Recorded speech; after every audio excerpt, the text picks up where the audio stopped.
All right, perfect. All right, so unit one was about knowledge of capital markets. And pretty much when it comes to security, there's a lot of regulations and there's different people that control different sectors, okay? And every security is a little bit different on how they actually have to be registered in the United States before they can actually be offered for sale in the US, right? Now, just make sure you know that BDs is an abbreviation for broker dealers. And now when it comes to the general rules and regulations, these right here is the main rules that you got to make sure you know the definition of and what's the actual purpose, because they will ask you questions regarding these. And the SEC, which stands for Security and Exchange Commission, it's an agency that enforces various laws referred as acts.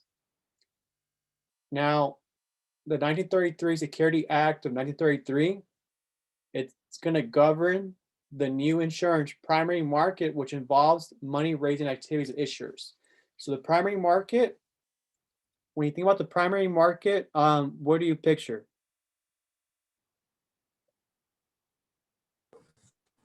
Like, what do you mean?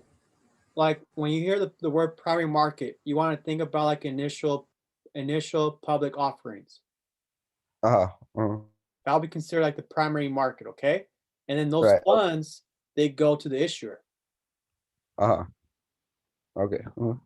which right here it says involves the money raising activities of issuers, right? Right.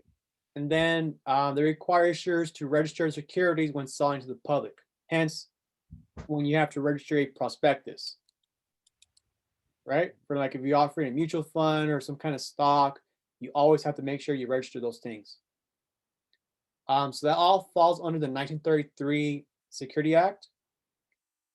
Now, any questions there so far, Robert?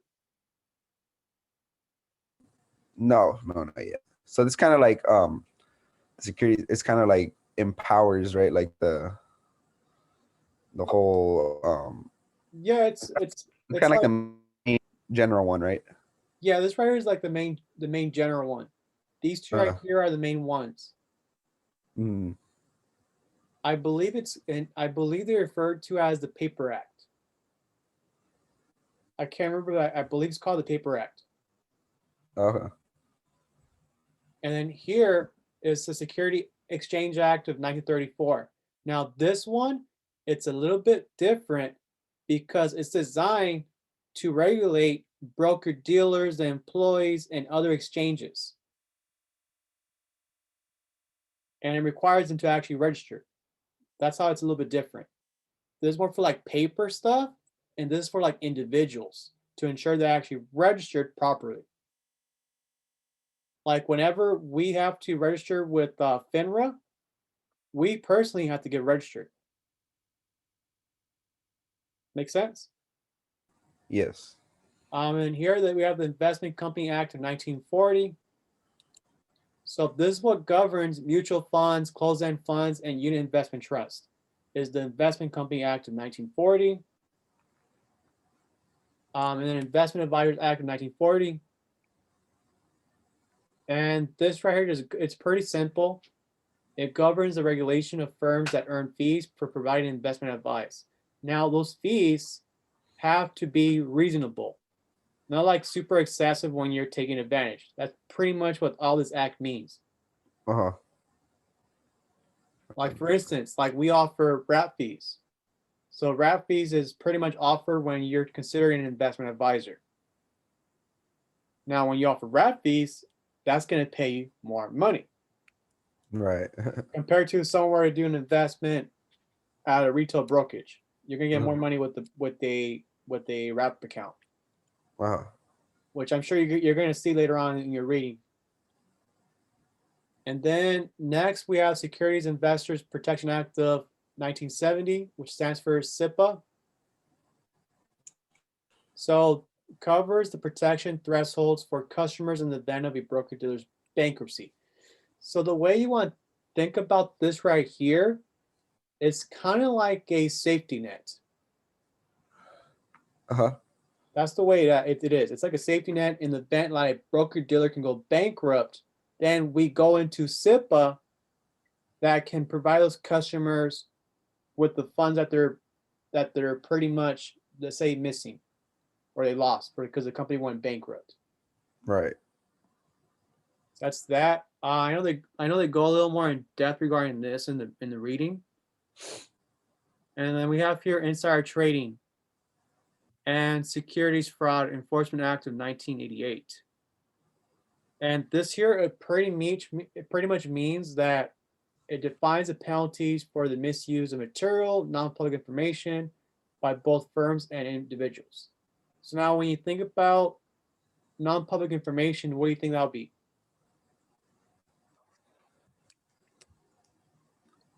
I'd say the what was the let me think Well, of when you look at the word non-public information, uh-huh. what do you think that is? That's like their their how do I explain this? Like their info, like of the for the company. Yep. So like a good example of it, let's Board of say, directors. What is that? let's say right now that let me think about a company right now. Let's say Microsoft Uh-huh. they're working on a contract with Tesla. And Mm, then someone in the company from Microsoft finds out and he's like, oh my goodness, so and so's gonna get acquired, blah blah. And then from that point on, they buy stock or whatever, right? right. Because they know for a fact that's gonna help them raise their stock or whatever it is. Okay. Uh-huh. That's considered inside information. That information is not even available to the public. Hmm. Does it make sense? Yes. Okay. Yeah, because then everyone would probably just try to take advantage of that, right? Exactly. Mm. And then we have the US, the USA. It doesn't stand for United States of America, right? It stands for the Uniform Security Act, Patriot Act, partially based on the Bank Secrecy Act of 1970. It pretty much covers anti-money laundering, and that's something that you're gonna read up later on in the book. But they talk about layering and how different individuals they use as a way to cover what they're doing. A good example would be like Breaking Bad, right? In Breaking Bad, when they actually use a laundromat to cover their meth lab, right? Yeah, yeah. Same concept there. uh, And now we have here the SEC. It was pretty much started back in 1934. Main reason for that is because before this time here in 1934, that's when we had, I believe it was called the Great Depression, like in the 1920s, when a mhm, whole bunch of different people were pretty much doing like Ponzi schemes and that kind of stuff, and a lot of people lost money mhm. because back then it wasn't really enforced that much. So now 1934 Act was designed to pretty much protect the people out there, to ensure that they actually have the proper information before they do any investments. Okay. Make sense? Yes. Besides that, broker dealers that transact securities business with customers or with other broker dealers must apply and be approved for registration with SEC. So anytime when we do transactions, we got to make sure first that we're registered. Hmm. And then regulates all exchanges and trading markets. So that can be like the New York Stock Exchange. Broker dealers must register with SEC. Does not allow them to claim that this registration in any way implies that the SEC has passed upon or approved the broker dealer's financial standing. It's the same thing as a prospectus, Hmm. where you cannot say, get the hell out of here. All right, so now you can you still see my screen? Yes.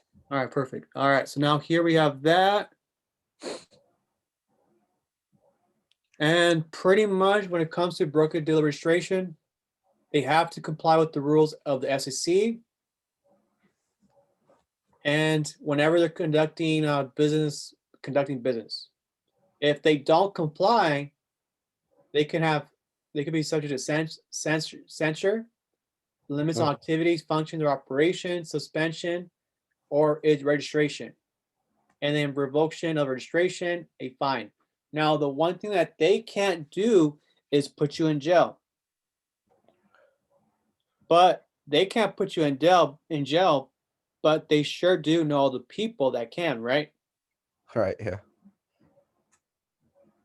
And then SROs stands for self-regulatory organizations, and they pretty much function underneath the SEC. So SEC is right. SEC is the main dog, and then from that point on, SRO was created to delegate the work.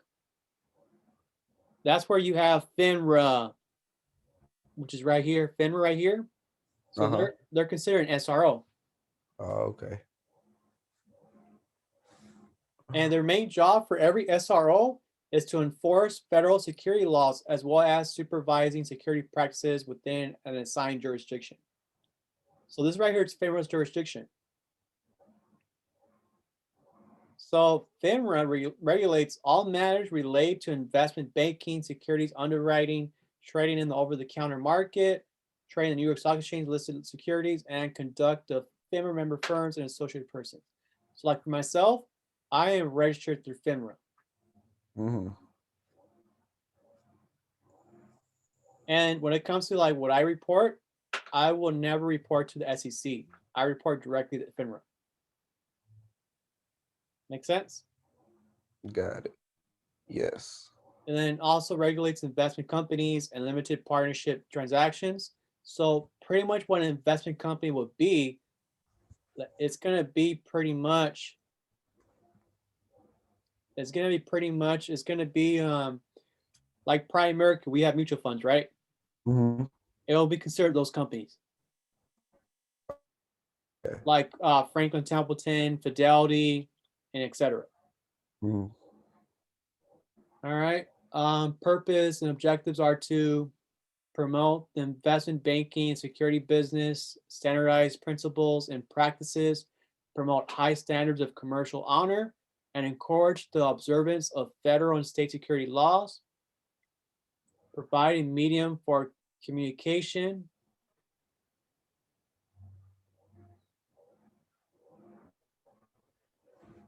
All right, Eric's already hopping on.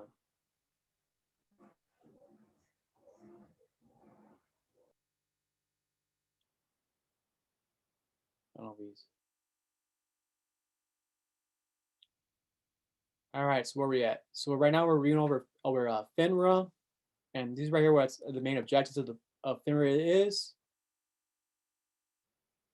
Are you okay on FINRA?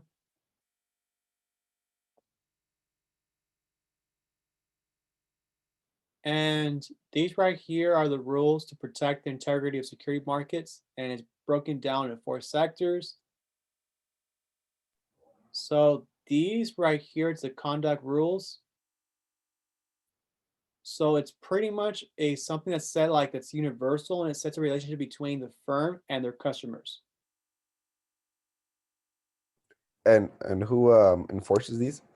This is pretty much enforced through like FINRA and also that firm. Oh, okay. So it covers rules such as fair dealing with customers, compensation, related issues, and standards for communications and various sales practice violations. So when it comes to this, anytime when you deal with like customers, you have to be very specific on what you say and you're not misleading, right?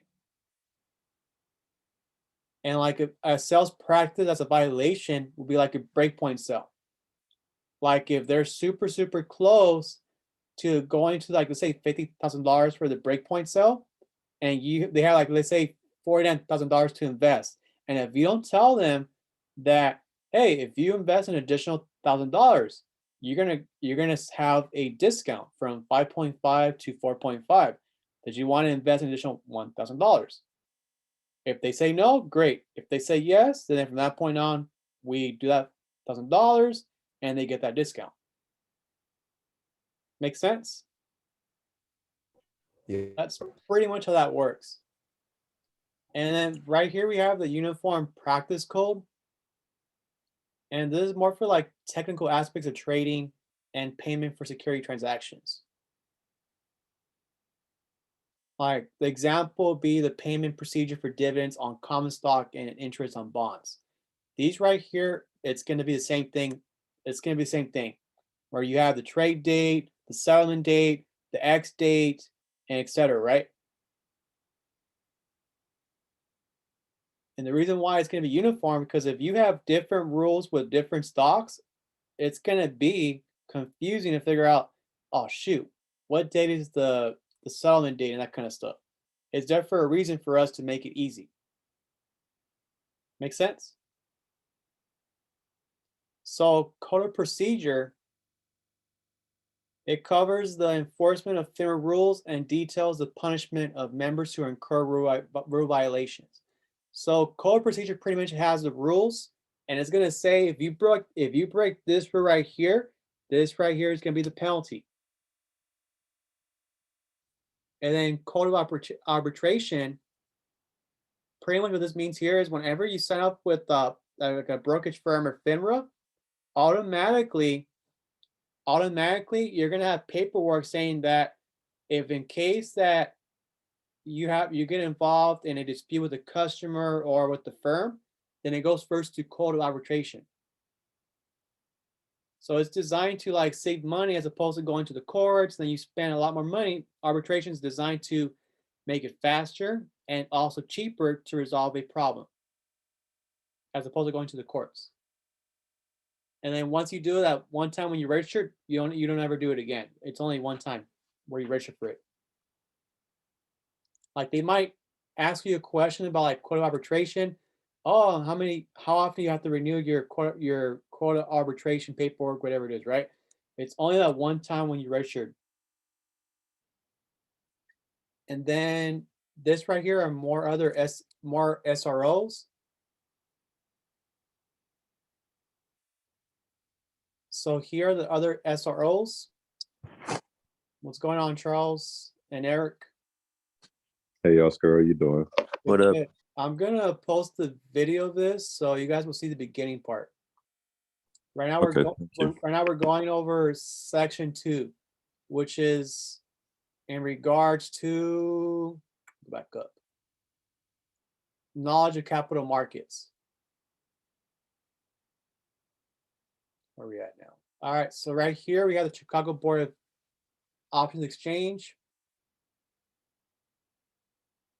So it regulates trading standardized options and related contracts on the exchange. To be honest, I don't remember too much about these questions, this company right here, but you gotta make sure you know what are the different SROs. Because they will ask you a question like that.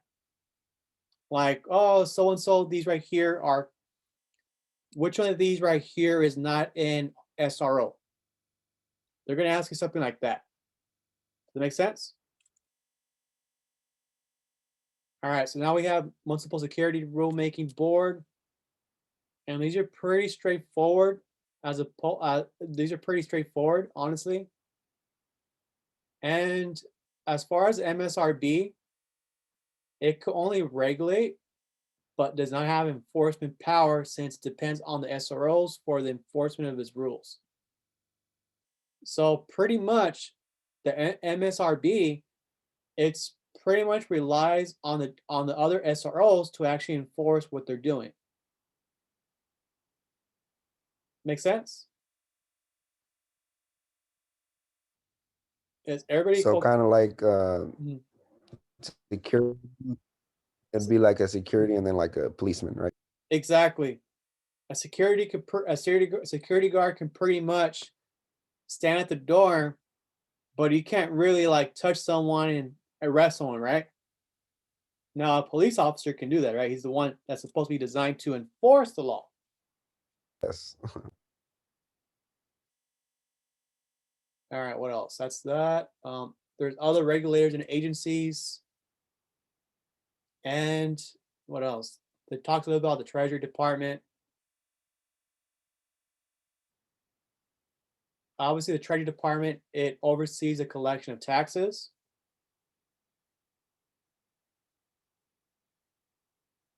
And what else here we have here? We have here a little bit about North American Security Administration, NASAA. What else? And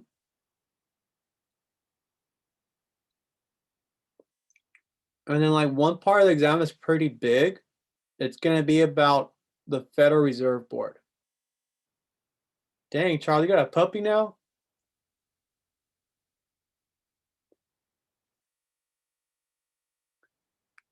All right, so the FRB. So the FRB, just keep in mind that it has. Ashley's dog, I was muted. No, you're fine. Consists of 12 regional Federal Reserve banks and hundreds of national state banks that belong to the system. So the Federal Reserve Board, pretty much all they do is that they control the money supply. That's pretty much all they do. They can either have like a deficit or a surplus. Now, depending on the situation, that can greatly that can affect the interest rates. And how that affects it, it will be like the loans that go out. It could be a high loan or it could be a low loan. And that's something that you're going to be seeing here.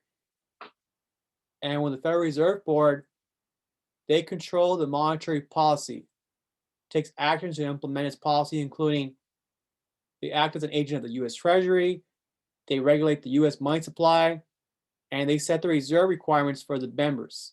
So now, as far as the reserve requirements, as of right now, when COVID actually hit, they took away the reserve requirements, right? I think before, it was maybe around like 10% or 15%, whatever they had to hold of the banks, right? But now they took away that reserve requirement, and I believe now it's 0. So that's that. And they supervise the printing of currency. Main reason why you want to supervise the printing of currency is because if you print out too many dollar bills, it's gonna depreciate the value of that dollar, right? All right, clearing fund transfer throughout the system. And they pretty much have members to enforce the compliance with the federal regulation. And there's always going to be audits to ensure that they're actually following the rules of the FRB to ensure that they're doing the requirements.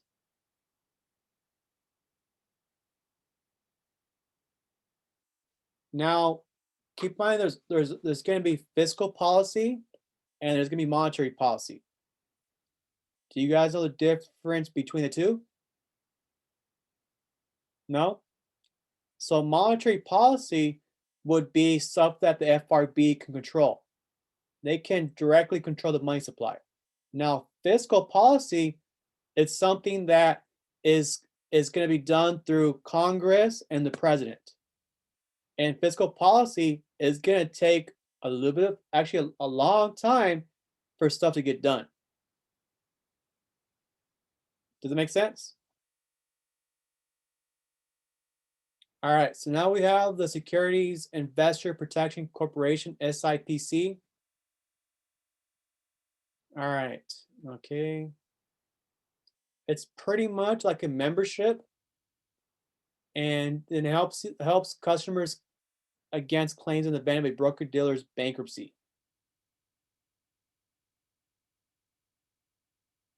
All broker-dealers registered with SEC must be SIPC members, except banks that deal exclusively in the municipal securities. And make sure you know these right here, these exceptions right here. All right. Does anybody have any questions on this? It's pretty straightforward, right?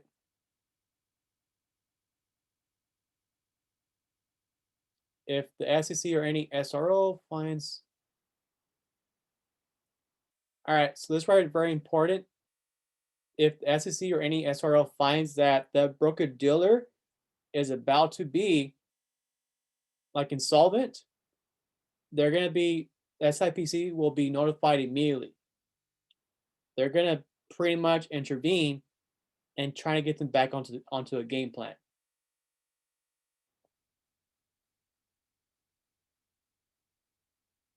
And when they're actually in a danger of failing, they actually can petition the federal court to take action by appointing a trustee to liquidate the firm and protect its customers. So now when you think about the word liquidate, what do you think? What do you think liquidate means? Like use all the money. Yep, you're going to sell whatever they have. They can sell real estate or they can even sell like securities, whatever it is. What else? So that's pretty much that. And make sure you know the rules here for this. Regarding the SIPC coverage and disclosure, the maximum we can do is 500K per separate customer, not per separate account. So if they have separate accounts and they're more than 500K, they're not going to be covered for everything. Make sense?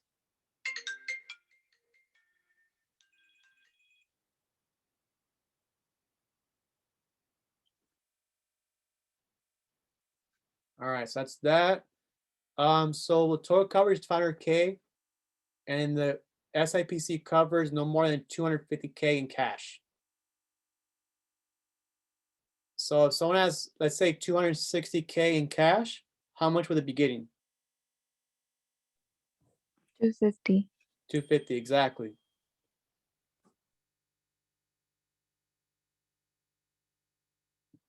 And if, let's say, if the broker dealer doesn't have enough, they don't have enough coverage for the funds, then from that point on, that customer become a general creditor of that company.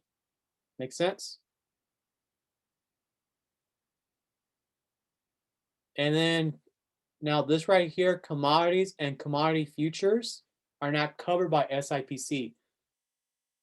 Do you guys know what a commodity is? Commodity. It's an asset. It's an asset? Okay, No, that's I thought it was an asset. it's sort of like an asset, but commodities are not they're not investments. Oh, not a They're not investments as yeah. of right now because they're not controlled by the SEC. Good example would be like Bitcoin. Bitcoin, cryptocurrency, all that stuff are considered commodities. Make sense? As of right now. And then another example would be like if you buy like let's say gold or like gold coins, those are considered also commodities too. Does that make sense? Yes. Yeah, wait, I have a question. Yeah, go ahead. So you said like example was Bitcoin. Yep. That's a commodity. So when would it not become a commodity? When? Whenever the Like- SEC says that it's not a commodity. Okay. But right now, SEC is saying it's a commodity. And that's because there's no third party, right? Say again? And that's because there's no third party. Like- I wouldn't know the right answer, but as of right now, it's just a commodity. Just know that it might come up in your exam. Mm. So that's that. And that's why when it comes to like cryptocurrency, that's why I'm able to invest as much as I want without reporting anything to Prime America. All right, what else? That's that. And this talks more about disclosures. So if they're covered with SIP coverage, they have to disclose it with their customers. So it has to be on their advertisements, and I believe also on their door for their business.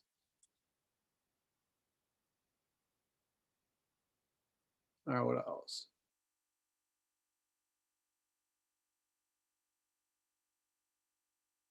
And like anytime when you see like a prospectus, anything like that too, something in the bottom that's gonna look like this. Let's go here. Let's look here to investment accounts. Let's look at, yeah.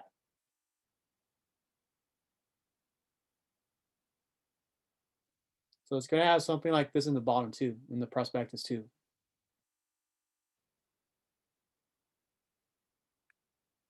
So if you look here in the bottom, it's gonna have something here. Not FDIC insured, may lose money, no bank guarantee, and that kind of stuff. It's gonna have a disclosure somewhere in the bottom. That's that.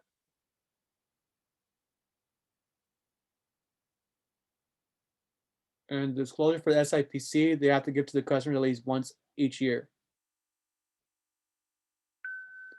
So now the FDIC is something that's gonna be found with like a lot of banks, like Bank of America, Chase. They're gonna have FDIC coverage pretty much. Now, when it comes to this is where the banks, they offer that guarantee.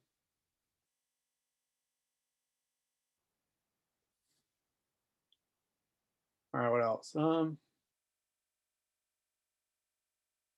And the way it pretty much works, it's going to be ensuring your deposit. So whatever you put in there, your money is going to be secured up to a certain point.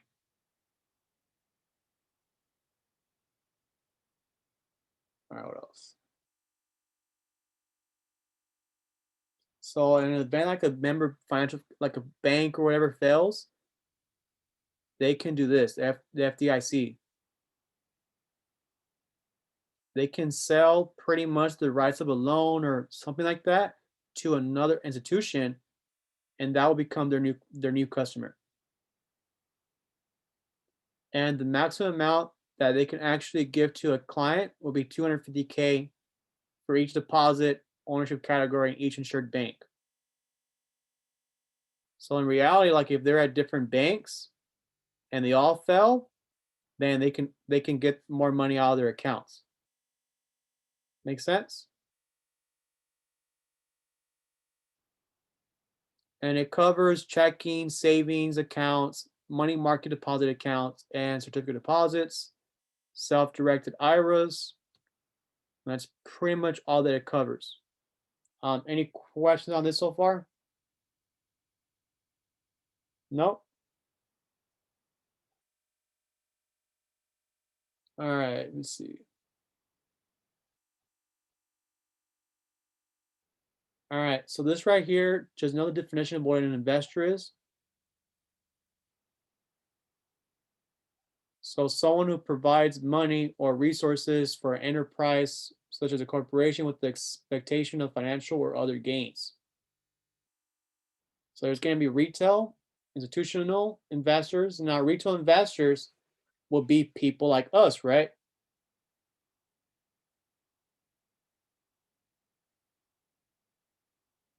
And our institutional investors will be banks, insurance companies, pension hedge funds, and like mutual funds. Those are institutions because they make a lot of money, right? And here, make sure you know this definition right here, which is going to be qualified institutional buyers. Okay? They own and invest a minimum of 100 million in securities on a discretionary basis. And keep in mind that a credit investor is actually different compared to an institutional investor. It's completely different. So now a credit investor, this question they're going to ask you on the exam. And it's going to be defined as someone that has a net worth over 1 million, not including net equity and a primary residence. So they might ask you something like, oh, this so-and-so person has $1 million net worth, and it includes his primary residence.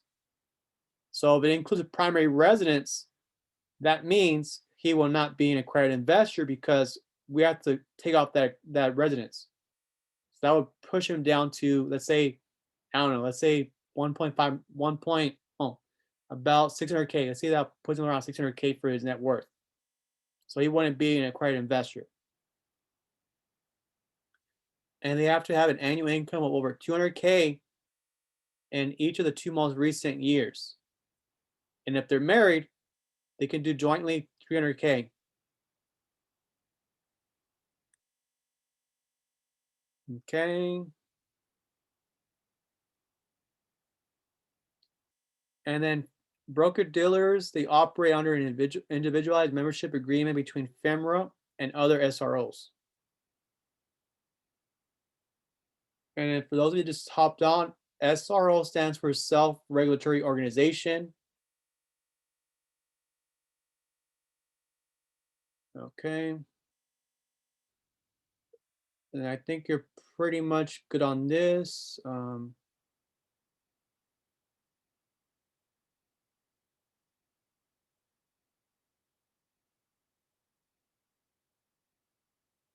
right, so these right here are terms. They're going to come up on the exam. Make sure you know what a carrying firm is.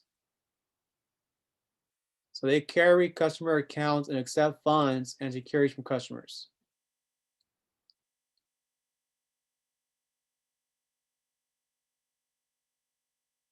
And this is what they're able to do here. They have the capability to do trade executions, clear and settle transactions, take custody of customer funds and securities, and handle all back office tasks such as sending trade confirmations and statements. And because their line of business is pretty risky, they're required to maintain levels of net capital higher than that of firms who do not accept custody of funds or securities. So just make sure you know the definition of this because it will come up on the exam. Now, introducing firm is a little bit different. So introducing firm, it's going to have less restrictions.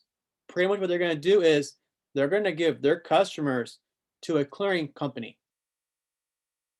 That's all they're going to pretty much do. And the clearing firm is going to hold the funds and securities of the introducing firms, customers, and perform related functions such as sending confirmations and statements for its correspondent firms. That's right here what it's called for an introducing firm. They're going to give their customers to a clearing company, and that clearing company is going to do all the work. Make sense so far? Now, when it comes to like Primerica, we're technically going to be a carrying firm. We send out the statements on our own and etc. So we're going to be considered a carrying firm. Does that make sense? Any question on this so far? No questions? All right. Now, prime brokers, this is pretty much, let's say if you have different accounts with different companies, it allows you to put one person as a primary for your account, and then those other brokers, they team up together. So it helps you a little bit to ensure that you actually manage your accounts in the right way. But it's not offered to a lot of clients, especially if it's a client that is not making a lot of money, right? It's not something that can be offered to them because it's going to cost a lot of money for them to actually do a prime broker account. So it allows the customer to select one member firm to provide the custody and other services while other firms handle all trades placed by the customer.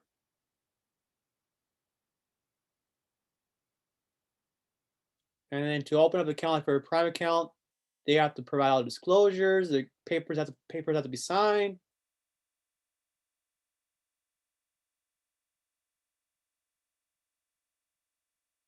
And the advantage of a prime broker account is it provides a client with the ability to trade with multiple brokerage houses while maintaining a centralized master account with all the client's cash and securities.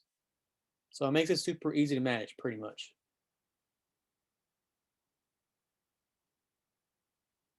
All right, that's what they offer. Now, investment advisors, it's a little bit different. So now when you guys get licensed, you guys will be considered brokers. You will not be labeled as an investment advisor. You can only get labeled as an investment advisor when you take your Series 65. And that's when you can offer like wrap fee accounts where you get more money. What else? And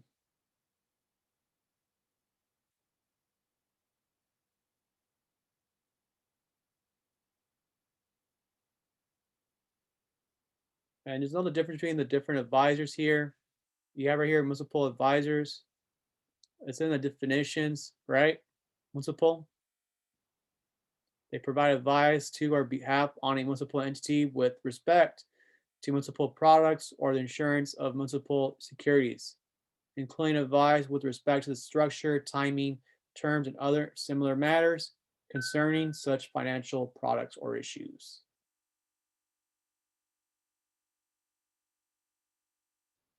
And then make sure you know the difference between issuers and underwriters. So an issuer could be like a corporation, okay? And then that corporation could pass it along to an underwriter that can create that stock that can be sold.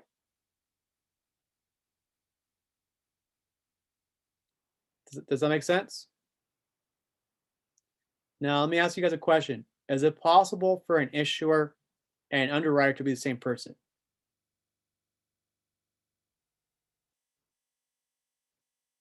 What do you guys think? Is it possible? Yes. Yes, that's correct. They can be the same person. So investment bankers help the issuer to structure capital raises and at times form syndicates with other underwriters to facilitate this money raising process.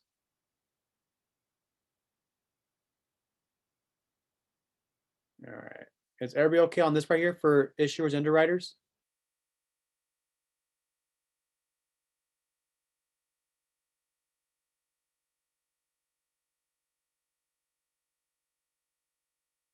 And they talk a little bit here about traders and market makers.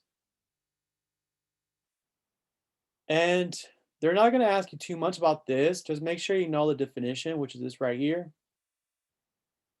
And they're willing to accept a risk of holding a particular security in its own account to facilitate trading and providing liquidity in that security. So that's what it is pretty much. So they're willing to accept like a security or something like that in their account. And what they're trying to actually accomplish, they're ready to buy or sell in securities with the ultimate goal of becoming profitable.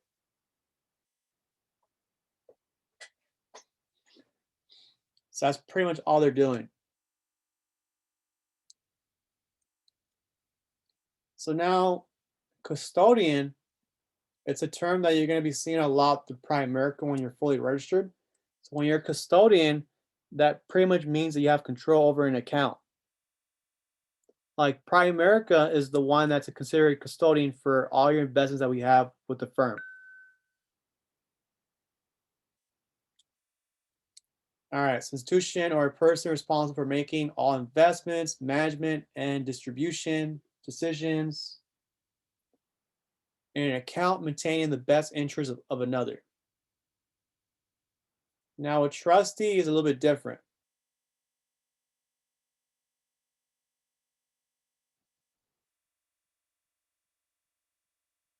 And the main difference between a custodian and a trustee is that a trustee has been legally appointed to do so. That's the main difference. Trustee's been put there legally. Any questions on trustee and custodian? No questions?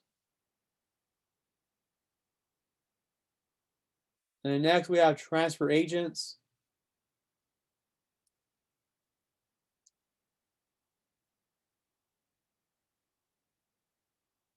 Now, transfer agents, when you think about this, is that anytime when you want to register stock certificates, it has to be separated. The registration and also going to be, where's it at?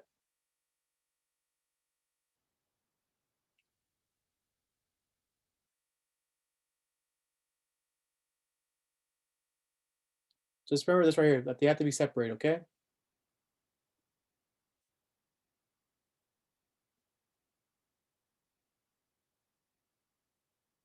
All right, so that's that.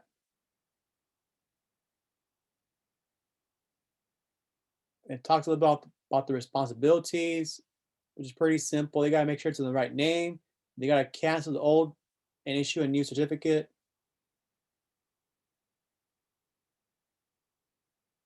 All right, what else?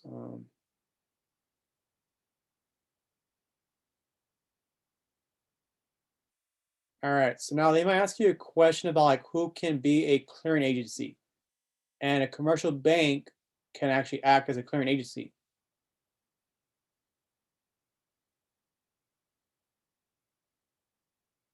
And this right here, it's an example of who can actually do it. So it'll be like the National Securities Clearing Corporation. So they can actually get that security depository as well. What else here is here?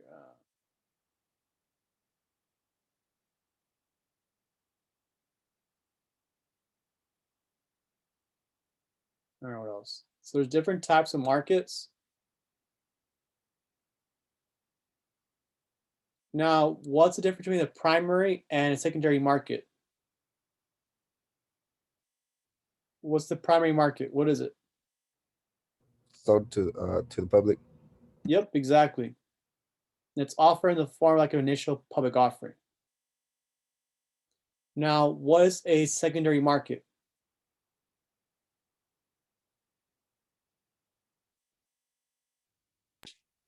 Would that be public to public? Yep. Yeah, because with primary, the money goes back to the issuer, right? Now with secondary, the money goes directly to, if you, let's say if you buy stocks of Tesla and you sell it to your friend, then that's gonna be secondary market, because that money is gonna go to you as opposed to the company. Does that make sense?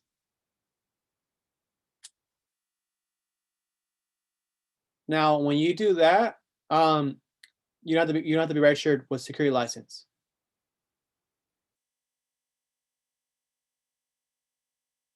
And then here, talk about the third market.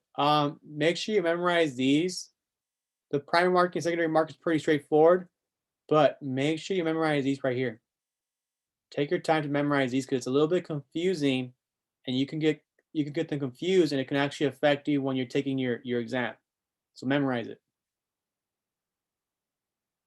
Does anybody have any questions on the third and fourth market?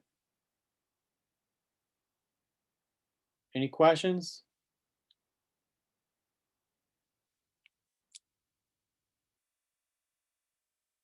And then you guys already have this Word document. It's on the group chat, so you don't have to worry about copying anything.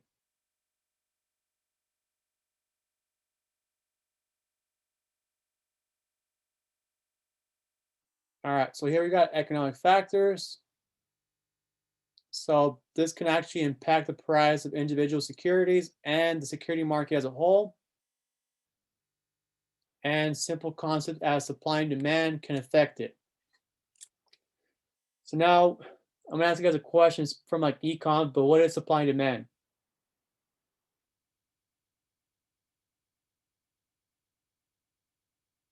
What is it?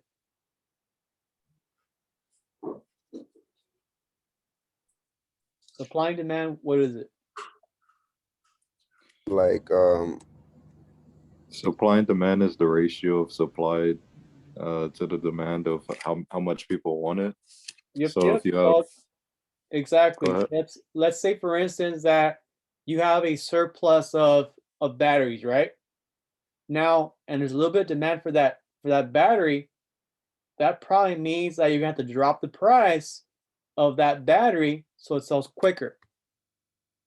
Now, if there's less supply of that battery, then technically you can raise the price of that battery and make more money out of it. It's the same concept with stocks. People are buying and selling their stocks. When there's less supply, that means that the price of that item is going to be more expensive. Make sense? And that's exactly what happened with AMC. They manipulated the market, they bought a whole bunch of that stuff, and that price went up. Went to the moon, right? And now it's back down. Where are we at? So that's that. Okay. This talks more about the FRB.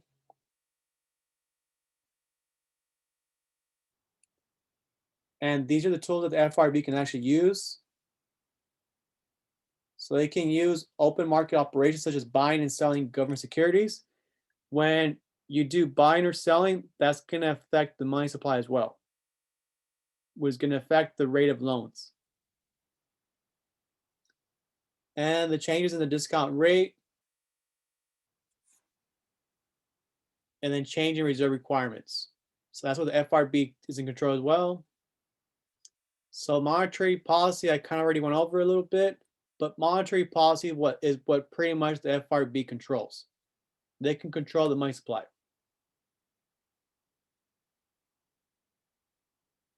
Any questions on monetary policy?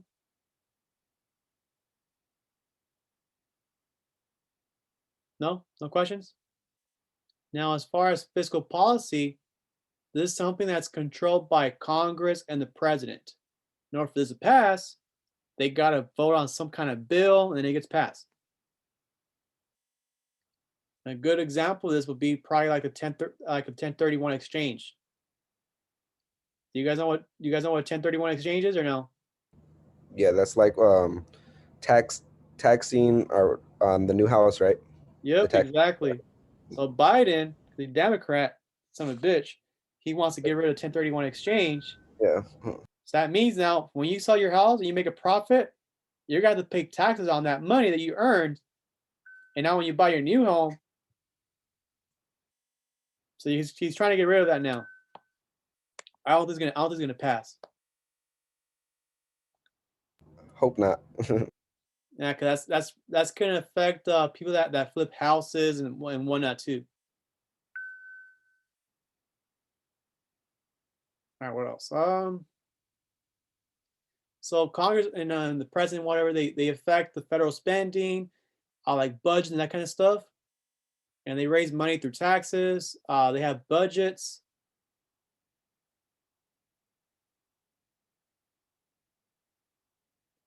And there's an exemption that they can actually control like unemployment levels and inflation by adjusting overall demands for goods and services.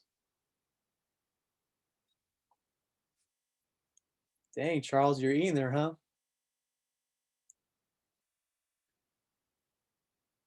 What is that, McDonald's? All right, political process. All right, cool. Let's keep going. Now, in your book, there's like there's a triangle there that talks about the money supply. They will ask you, I take it back, it's a pyramid, triangle, the same thing. So now that triangle, I don't think I have the picture here. No, I don't have it here. But make sure you know what that money supply is. Okay?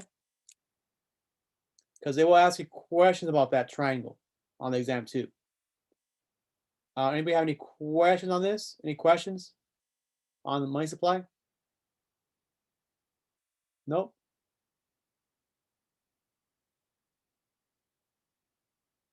All right, cool. What's this? All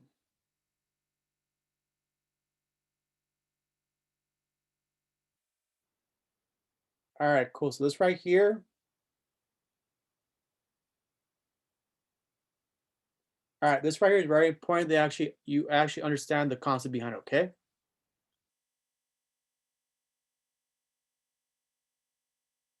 And the open market activities impact on economy. So they can impact it by buying and selling US government securities. Now, let me look for an example right here. And this is done by the Federal Open Market Committee. So whenever they buy securities, it increases the supply of money in the banking system. And when it sells securities, it decreases supply. So now this right here, is how they're gonna affect the loan rates. So the Feds, if they want to expand, loosen the money supply, it's going to buy securities from the banks. The securities come out of the economy and the money goes into the economy as a direct credit in the respective banking institution reserve accounts. The increase in reserves allows banks to make more loans and effectively lower interest rates. So when they loosen the money supply, it's going to allow the banks to lower their loan rates and their loan interest rates, right?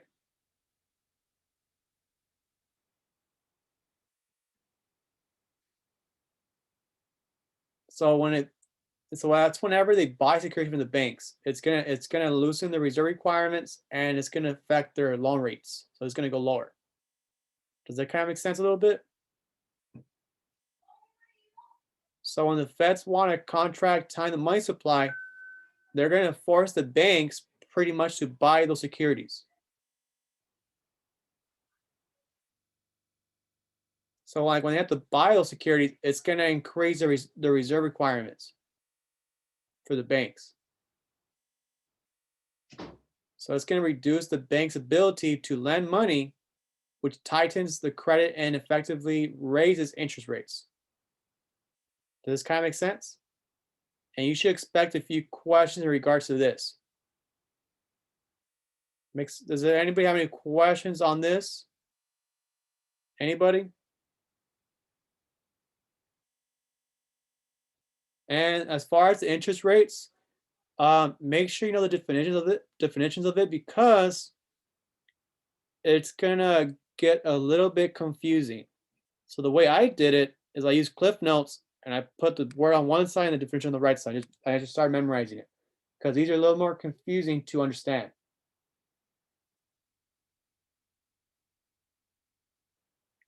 All right, so right here we have federal fund rate.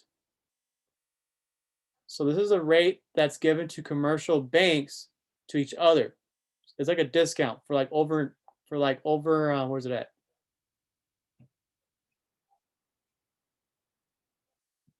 For over $1 million or more. And they're going to ask you a question about this too. Federal fund rates are the most volatile rate in the economy.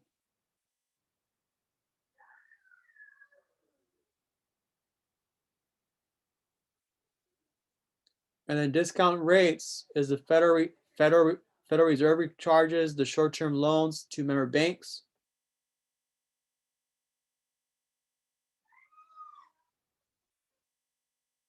And then this right here, you gotta know it. A decreasing rate indicates an easing of Federal Reserve policy, and an increasing rate indicates a tightening of FRB policy.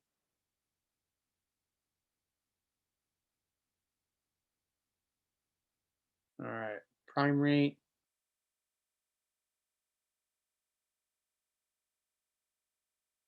And the prime rate is used for a commercial bank charges to their most credit worthy borrower. So that could be probably like Walmart. And the banks can actually lower the prime rate when the FRB eases the money supply. And they can raise the rates when the FRB contracts the money supply. Does that make sense?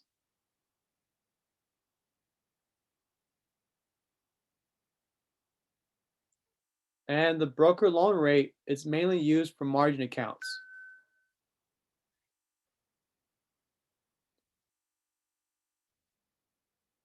And make sure you know this definition. The broker loan rate, it's also referred to as call loan rate or call money rate. Because this right here, they will ask you on the exam.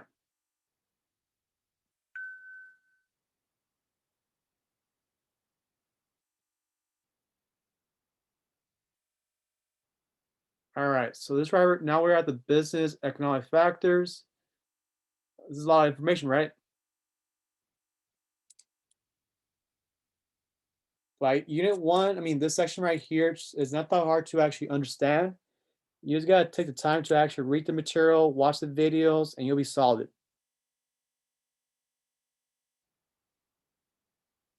All right. I'm sort of gonna skip here, this right here.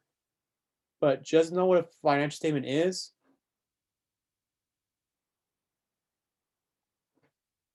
The balance sheet as well, income statement. Because honestly, I don't remember too much questions about this right here. Make sure you memorize those definitions. And for sure, you have to know the business cycles.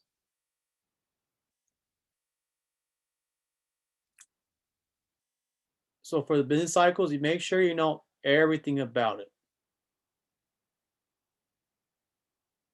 And there's 4 stages in the business cycle.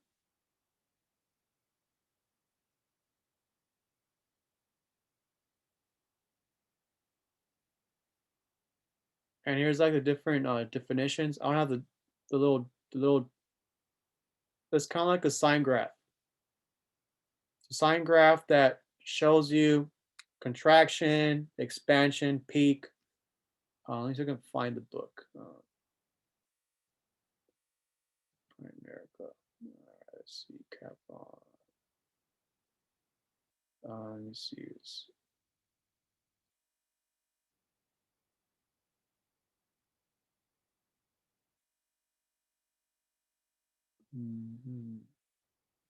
That's fine. Let's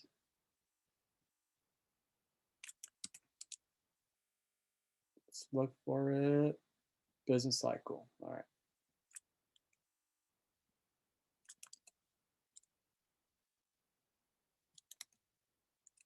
Got the bullet. There it is.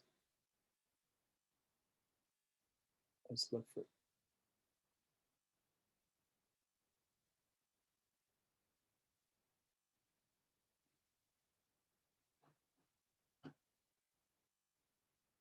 Here it is. That's pretty much all you gotta know for the business cycles. You got contraction right here. You got trough, expansion, and then peak. And the cycle restarts again. So when you look at it, just make sure you know the definition of it. So when you look at it right here, so you can find the definitions. So expansion will be characterized as increased business activity, increased sales, manufacturing, wages throughout the economy. And then peak, obviously, is going to be right here. Peak can be right here, and then right here, when it goes down, it's going to be contraction. And then once again, it's going to be trough, which stands for, that's when the business activity stops declining and levels off, is known as trough. That's where it's going to level off pretty much. Does anybody have any questions on this right here? No questions? Nah, pretty straightforward. All right, cool. All right, what else? Trying around leading indicators. I would say for this right here, for indicators and measures, make sure you know what it is. Honestly, I don't remember too many questions on this right here. Because this section right here, they mostly ask questions about the FRB.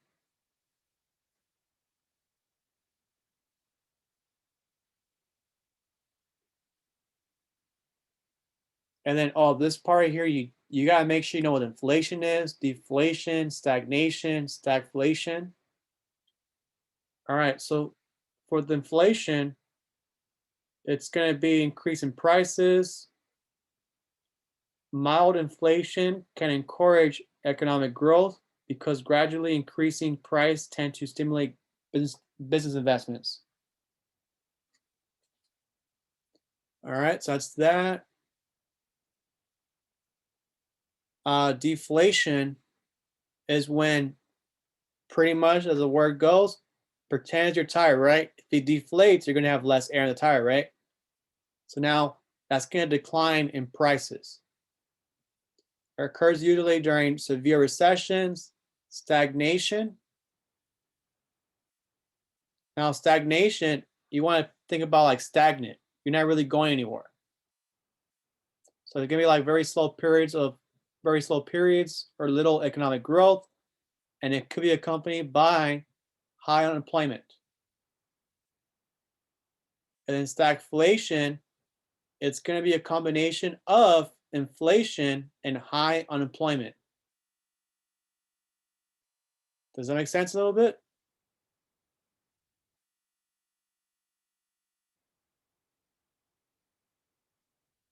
All right.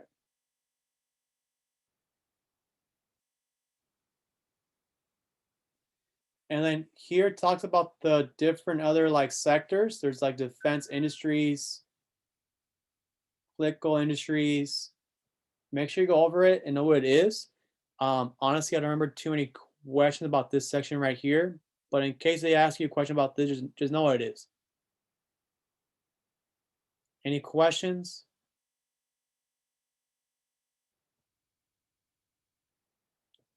And this right here, memorize it. The Keynesian theory, monetarist theory, and supply side economic theory. This for sure, they can throw you a curveball and ask you a question about this. And it really comes down to knowing the definition.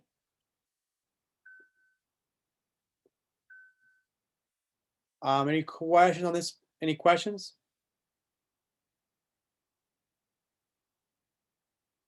No questions? All right, moving on.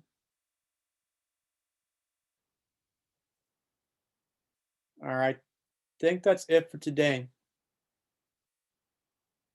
Do you guys want to do a little quiz? Yeah, sure.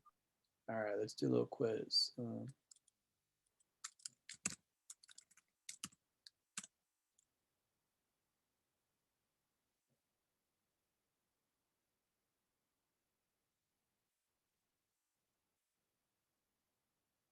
Bowling 12, I could see.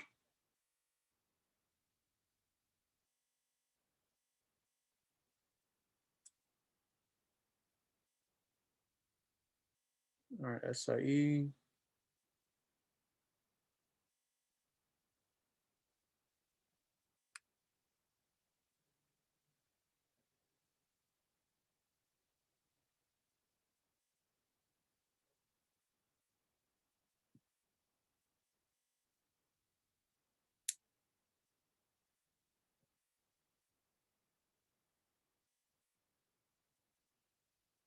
All right, so now we're in part 2. All right, so we're here. Okay. And then we'll cover unit 10. I think that's good for now. And let's do the unit 13. That's fine. All right, let's do those sections. All right, so we're gonna do 20 questions. Let's get started. All right, so here it talks about assets offered in trade and security markets can include all the following except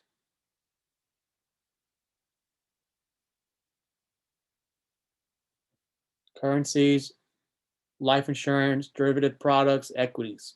Now, which one do you think it is not?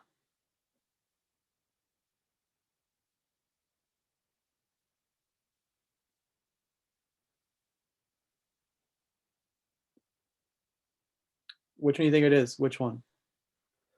Life insurance. Yep. Remember, life insurance is going to be owned by you, right? So you can't really sell that.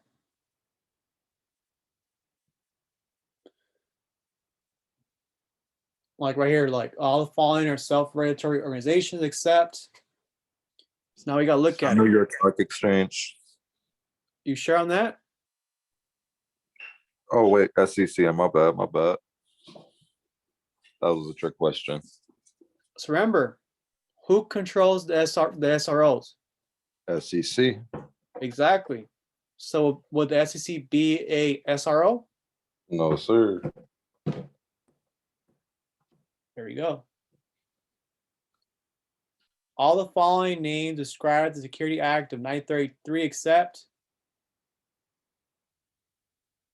Now, the Exchange Act, that's the rule of 1934. So I'm thinking it probably will not be A. The Prospectus Act, that makes sense because remember that's gonna be everything like in paper, full disclosure and that kind of stuff. So it might be A. What do you guys think? There we go. See? The Exchange Act, Security Exchange Act 1934, and covers secondary markets. All right, which of the following sets of FINRA rules focuses on broker-dealers doing business with other broker-dealers? So which one here do you think it is? This is where it's very important you know the definitions, okay? So conduct rules, that involves what?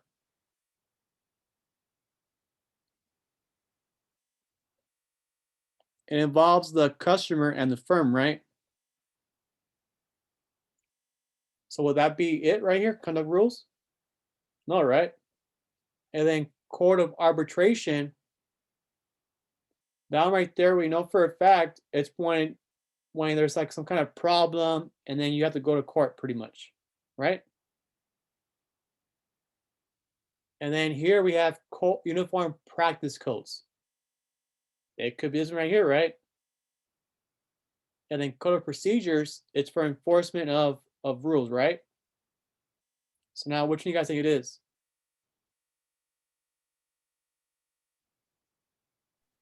Would be C. Let's see. Yep. A new registered representative receives a memo discussing this distribution of red herring. Now, what is a red herring?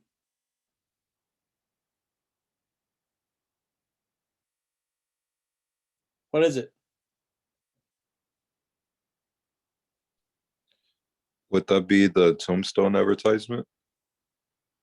Like is a red herring approved yet? No, It's not approved yet, right? no. So right off the back, let's look for the ones that are not right, right? The registered representative knows the font memo is referencing. So it will not for sure be a final prospectus, right? No. So the final prospectus will be approved, right? So it's not going to be D. Now, a registration statement, it could be A because preliminary prospectus is not fully registered yet. So it's going to have that red herring on it, right? Mm-hmm. So you think it's A? Yes. There we go. There you go.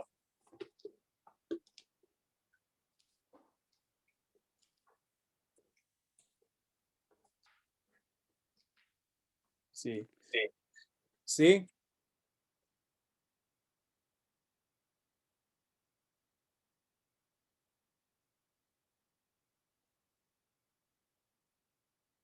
All right, so let's look at it again, right? In underwriting, we're fixing a minimum dollar amount to be sold in order to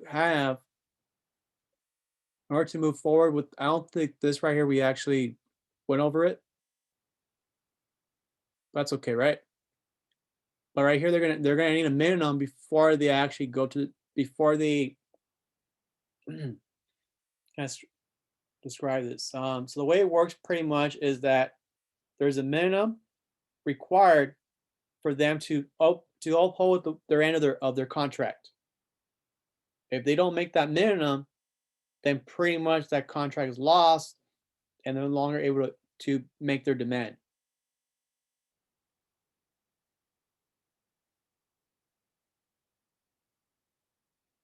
So if they don't make that minimum right here, then they cannot move forward.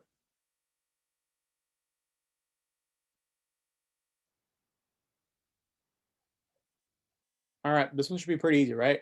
So now we're looking at a cooling off period. So now during a cooling off period, what are we doing?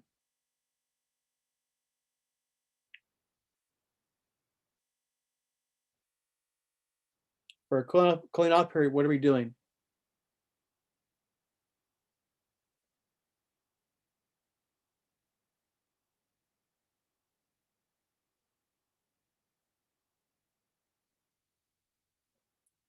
So for a cooling off period, this pretty much means that we're getting our prospectus registered, right? So that prospectus hasn't been approved yet. So that pretty much means that we could actually place a tombstone advertisement. We can take indications of interest.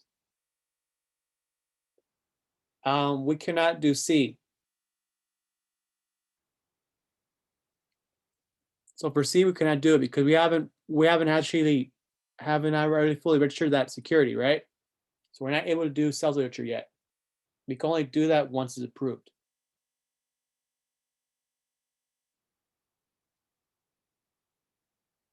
A corporation increases capital by selling shares of stock, which can either come from a new issue or previous authorized but uninsured shares.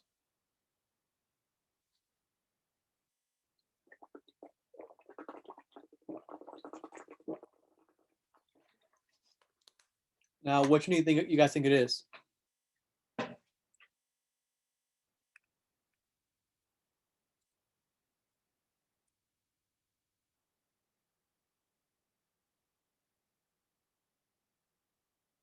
Must never equal the number of shares issued.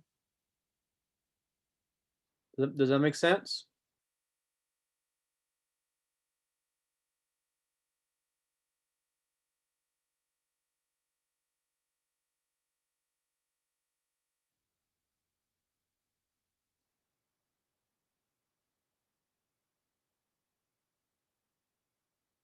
There we go. Total stocks outstanding must never exceed the number of shares authorized. Does this make sense a little bit or no? Yes. Yep. Anybody have any questions?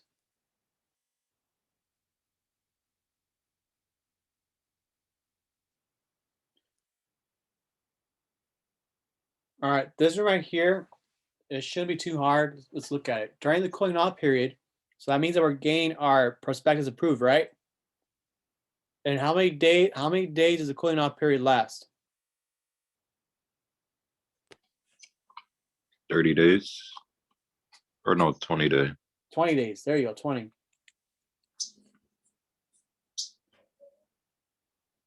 All right, so during that cooling off period, can we accept orders to purchase shares?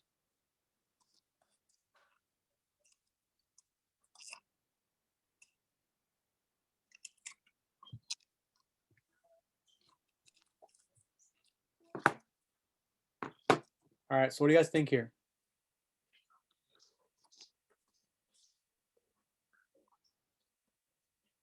I don't think we could take accept orders. Nope, we cannot accept any orders, right? Because it has not been approved. All right.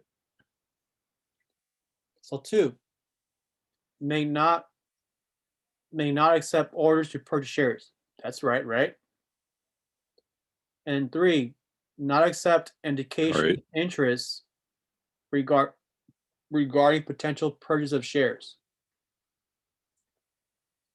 And then 4, accept indications of interest regarding potential purchase of shares.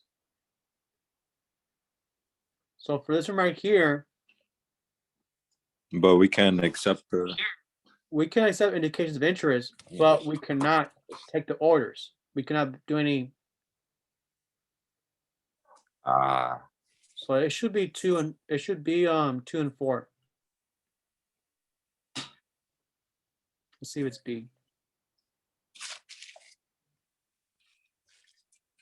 Yep, B. Does everybody know the difference between accepting indications of interest versus actually buying something?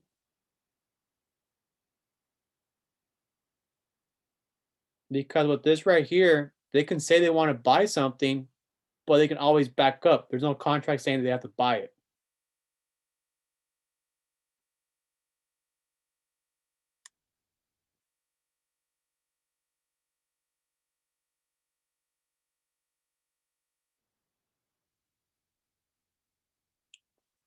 Which type of underwriting is characterized by the broker-dealer buying the entire issue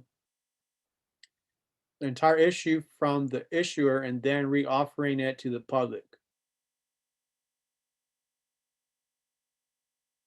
So if they're buying everything, if I remember correctly, it's gonna be best effort.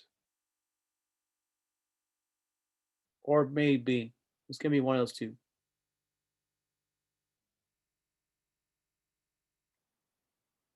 A firm commitment, the underwriter buys the entire offer into inventory and then redistributes it to the public. Make sense? So even if you got this question, you weren't sure what to put, right? And they mention right here they're buying the issue, right? But you know for a fact that it probably won't be C or D, right? There's no word in there saying about minimum or maximum ceiling fan, whatever it is. So it won't be D, it won't be C. So no matter what, you have 50-50, right?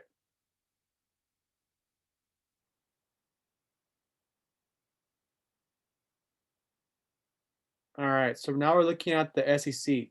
We gotta see which is true.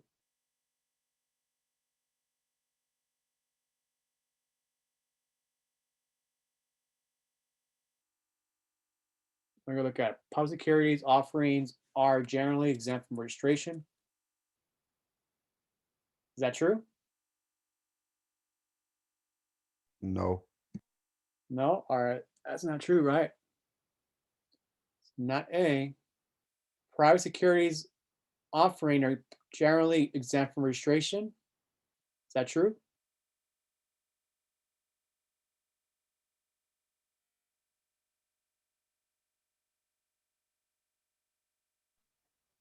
I think it's C.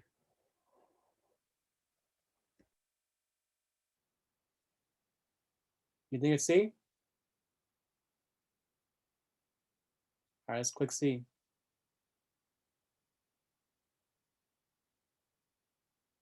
It's B. Remember when we were reading the on section 1 and it talked about restricted securities and the rule 144? Those are private securities and then sometimes they don't have to be registered. Does everybody remember that? The private securities?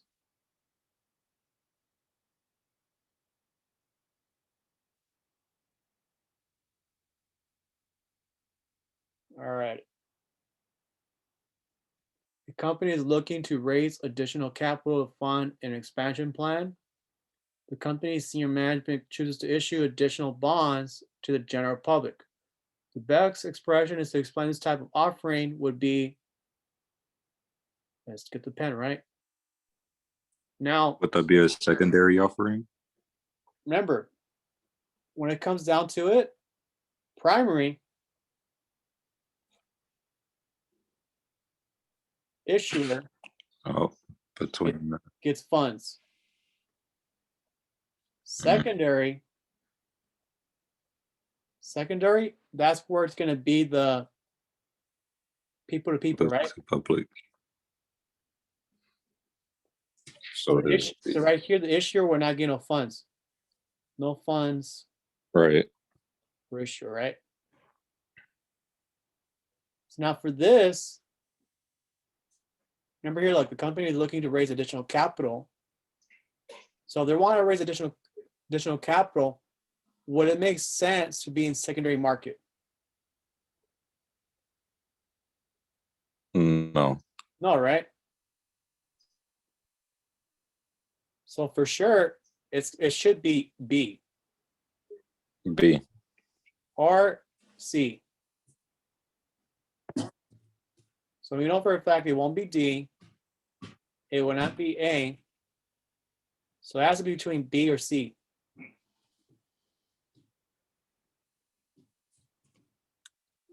So which one do you guys think it is? Primary offering or initial public offering? I think it's going to be B because it's not the initial offering anymore. There we go.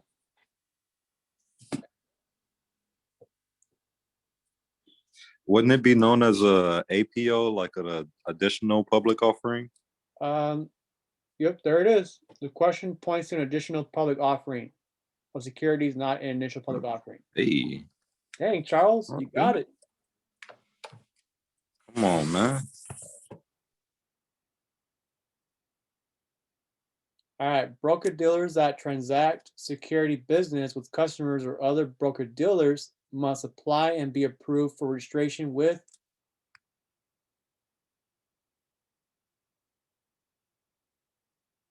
All right, so this one right here, let's look at it. Which one will probably be not it, right? Let's look at it, right? Would it be A? No, No, right? Would it be B, right? Would it be B? no. How about C and D? Now we're 50-50, right? 50-50. I think it's D. D? Okay. Wait, no, they gotta register with FINRA though, right? They gotta register with FINRA. Let's look at it, right? I think it's C. I'm gonna change it to C. Broker dealers, right?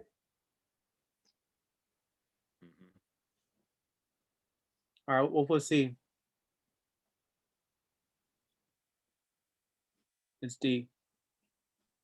Remember the key point here. Ah, The key point here is broker dealers. Broker dealers, they register with the SEC.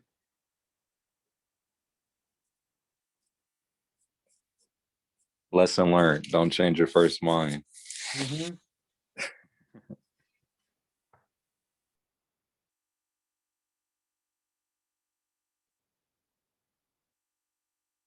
All right, let me click on this and then. All right, cool. Let me clear this. All right. Underwriters acting as principals and committing to purchase any unsold shares for the syndicated account would best be described as being engaged in.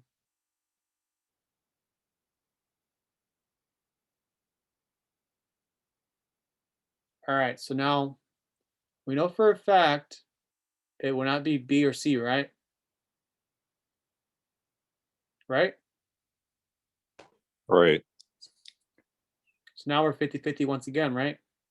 So between this, we have a firm commitment and a best efforts. Now, best efforts pretty much means that they're going to do their best to sell everything, right? Mm-hmm. So it could be A. I think it's A. What do you That's guys what think? I was leaning towards. Gonna be more. It's D. Firm commitment. So firm commitment, Sure, they're price gonna exactly buy. responsible They're gonna rather buy than- securities, acting as principal rather than agent.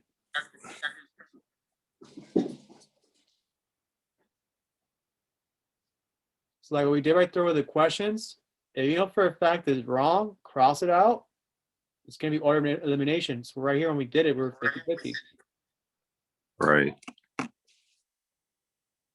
And then which of the following would be a secondary market transaction? All right, here. A broker dealer arranges for a customer order to be executed on a New York Stock Exchange. Not sure. All right, what do you guys think it is here? This one? I think it's A. Think it's A? Purchase mutual fund shares. And this right here says initial public offering. That's not going to be it. An additional public offering, not it, right? So purchase A or D. And then D, it's a mutual fund, right? So that's going to be pretty much initial public offering, right? Mhm. So it should be A.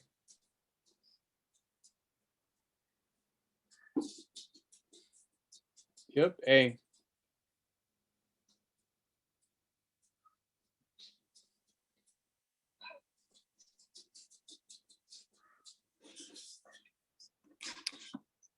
All right, so now the final prospectus contains all the following except.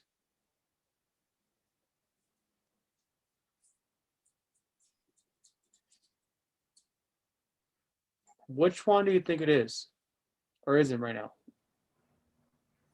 Is it between D or B and B? Okay. I think it's gonna be D. D? Yeah. Damn. Remember the SEC does not either approve or deny the prospectus, right? They can't say that it was approved, right? Right. Mm-hmm.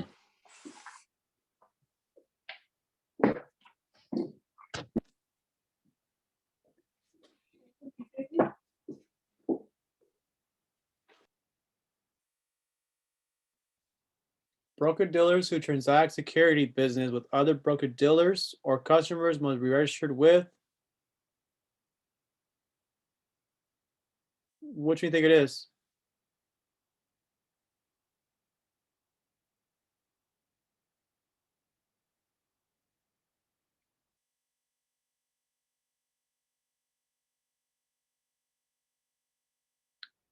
Which one do you think it is? The SEC. See? Yeah, this one B or D. All right, so this one right here, let's look at it once again, okay? It will not be this, the option clearing corporation. Not It the could- it SEC. could be That's D. what I was saying. Would it be the FRB? No, right? No. So now the issue is between B and D. But now we already know here it's about broker dealers, right? And we had a question like this earlier. It's gonna be the SEC. There you go. Let's go. All right, let's talk about the cooling off period. All right, during the cooling off period, underwriters would be allowed to do all the following except. Oh, not Can they take orders? no. So it might be They cannot take it might orders. be this right here, because they can't do this, right? They can distribute preliminary prospectus. That's correct. They can take indication of interest. They can publish a tombstone. So it's gonna be A.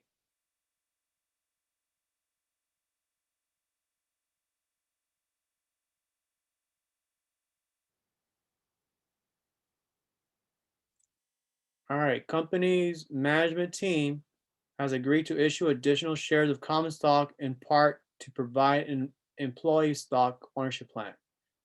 It is agreed the issuance of stock is not urgent and can wait until more favorable market conditions exist. All right, cool. Let's look at it again, right?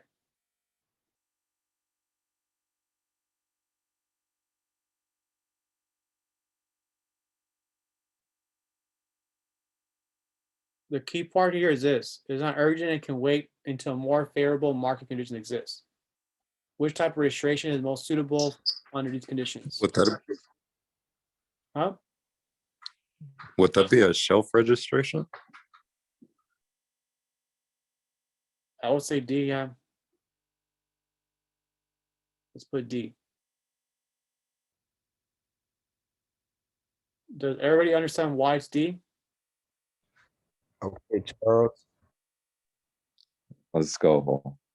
Anybody have any question on this? Why it's D?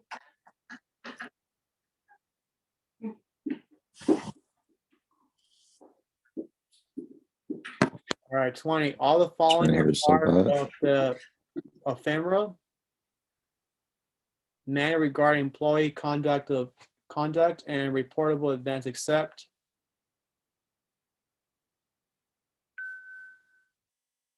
All right.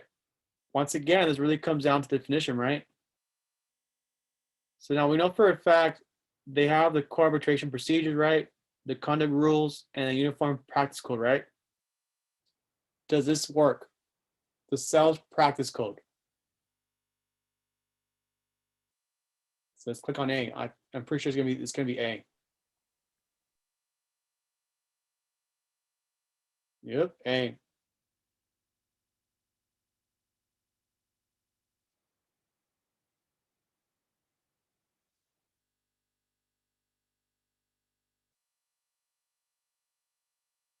Yeah, we got 70. That's good. All right, that's pretty much it for today. Do you guys have any questions or anything regarding the reading? Nothing? So are we gonna be moving on to unit 3 next for next week? That's the plan. If you guys, if we finish, let me look at the task. Uh, Give me 1 second. All right, Dropbox. You're gonna have another class on Thursday, right? Or no? Thursday, I think so. Let me see right now. Okay. Because I was planning to do this last week, but most of y'all were behind the reading. So Thursday, we can continue on with section 2.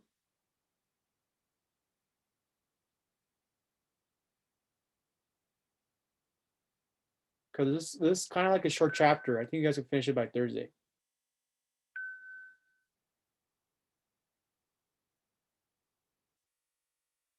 Yeah, we can do another class on Thursday.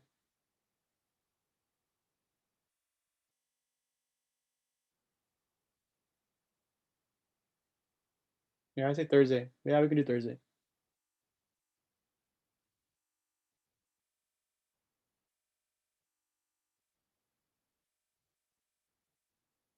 All right. Anybody have any? So next week we'll do we'll do section 3. Make sense?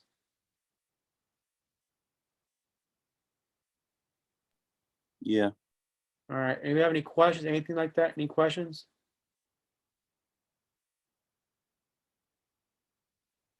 Is this stuff right here making sense a little more when you're reading the chapters now?